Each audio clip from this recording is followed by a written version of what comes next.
But there are only certain parts of Detroit that are experiencing that revival. So gentrification has also started. Not like Brooklyn. Brooklyn's off the hook now.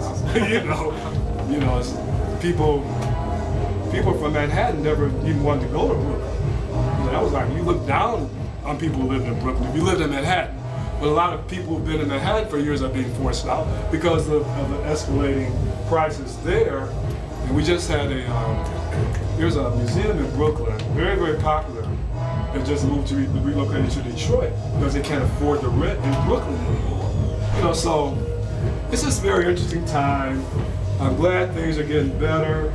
You can see the change, you can feel the change, but there are still people who are not experiencing that change, and they won't, unless when they're displaced out of their homes, you have to have some place for those people to go, or find a program or something for them to get in to help them better themselves, to make more money, whatever. So that's my spiel on Detroit right now. But I love this, my city, and I'm glad things are changing. Any questions? Yes. I noticed that record there is for DJ Assault. Is that DJ Assault of Ass and Titties fame? Ass, titties. Ass and titties. Ass, Titties, titties, ass and titties. Yes. That's awesome.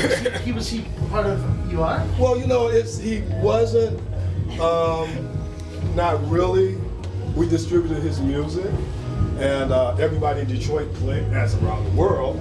It's kind of really explicit, horrible lyrics. But it's basically electro music, but with explicit lyrics. And I was in Japan.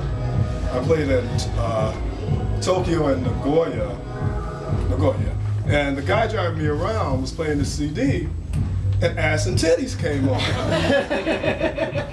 I'm like, he's like, and he says, John, what's Ass and Titties? You know what it was? It was hilarious. I'm like, you mean to tell me you don't know what this means? He said, no. But I guess he liked the beat or whatever. I don't know. It was just funny. But yeah, ghetto tech, or booty music as we call it here, is hugely popular in Detroit and other places, and not only here.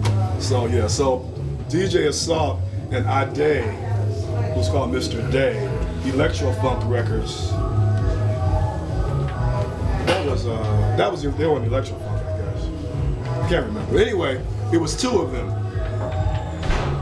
Craig, or DJ Assault, was the rapper. Ade Maynard was a producer. But they traveled together whenever they played, and they eventually fell out. Assault has his own label, and Ade has his. But yeah, so that's a connection. That's really cool. I didn't know that. Yeah. Let's try to how to word this.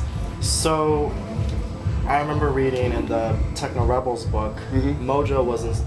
At first he was, because it was just a different style. Sorry, he's what? He wasn't so hot on hip hop with the gangster message because it was anti-community. Whereas Jeff Mills, stylistically it's cool. It seemed like he got into hip hop too. Jeff? Yeah, it seemed like from Maybe early on. Yeah, early on he liked it until it got too violent. What are your thoughts on? Well, because hip hop did not start off violent. No, the thing is, I don't think it did either. I think it was just different ways of using the drum machines. So, what would you say about the split? Was there ever a split? Was it ever together, the hip hop and the techno, kind of community? Well, a lot of techno artists were influenced by. A lot of hip hop and rap artists were influenced by techno. Yeah. Nick Speed.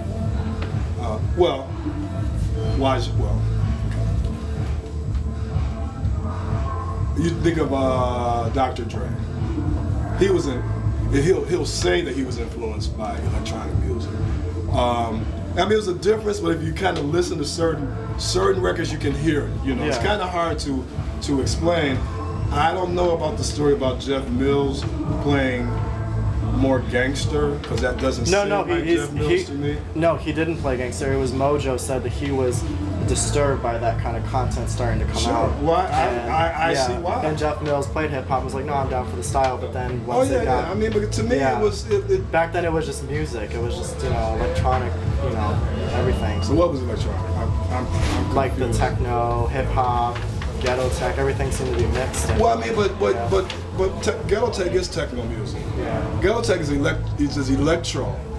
It's just that there's a rapper or somebody talking, saying nasty things.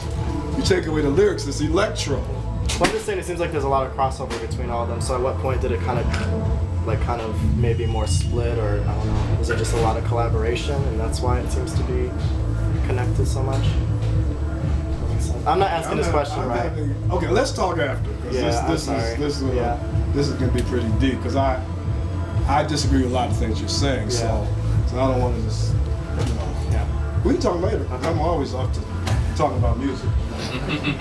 And my opinions are not always right. It's just the way that I feel. Everybody's entitled to their own opinion. That's the way I feel. But anyway, thank you. Afterwards, okay. This is a record pressing plant that we use to press our records. But of course, we still make vinyl. And this family has been around for many, many years. Everybody in Detroit goes there. All techno house DJs. Since there's been a resurgence in vinyl over the last few years, there's now like a waiting list to get your records pressed at Archer like the way it used to be. Because, you know, at one point we kind of thought that vinyl was like this gone. And I was like, oh man, I hope not. But it's really happy. I'm really happy that there's been a resurgence because we play vinyl. You know, that's what we do. And how many DJs are here? DJ? Everybody plays vinyl? Yeah. Laptops? Vinyl. Laptop? Vinyl. Vinyl, okay. So I do vinyl and I do CDJs because I can manipulate it like a turntable. Don't do laptops for a lot of different reasons. That's a whole nother story. We call laptop DJs. So we don't think too highly. And this guy, Ron Murphy, did mastering for us and every other techno label in Detroit and also around the world. When I think Derek and Juan found him first when they needed somebody to master the music. So he did work for Motown, a whole lot of people. He'd been in business for many, many years. And when they went to him and he heard the music, he's like, what is this shit? He's like, no, this is like a bunch of noise. I don't get it. You know, it was just so different, you know. But he was a master in what he did. Anyway, period. But he was able to master it in such a way that is exactly what everybody wanted. So once Derek and Juan started using him, all the other techno house DJs started going to him. When the music got overseas, the DJs overseas started coming to him to press their records as well because they were trying to duplicate what we were doing here. So they felt if they got it mastered here, it'd be closer to the sound. And the sound was different. I'm not saying it's bad, it was bad. But if you weren't here, the techno you created from another country would be a little different.